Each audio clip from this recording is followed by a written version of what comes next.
Мынау LF кузовтагы Sonata сатууга коюлду. 2017 жыл чыгарылган жылы. 2 объем газ, ак түстө.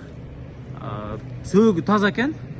Ходовой, мотор, коробкага сөз жок дейт. Баары жакшы абалда. Бирок кузовта бир аз жасай турган жерлери бар.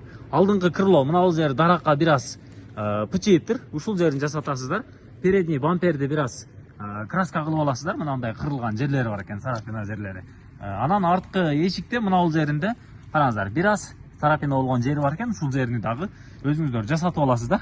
Учурда автоунаа Бишкек шаарында Кореядан келгенине 1 жылдан ашыгыраак убакыт болгон. Мынакей. Ушул Sonata сатууга чыкты. $9500 кеми бар. Мотор, коробка жакшы дейт. Мына, көрдүңүздөрбү? Так, пробеги 335 000 километр жүргөн. Ички салонду бир катар көрүп алыңыздар. Ал ички салону 335 000 километр пробег жүрүптүр. Эсине чала бересиздер. Автоунаа учурда Бишкек шаарында эгерде кимде-ким ушундай арзан варианттагы срочно сатыла турган Sonata издеп жаткан болсо, эсиге түз эле чалып байланышыңыздар.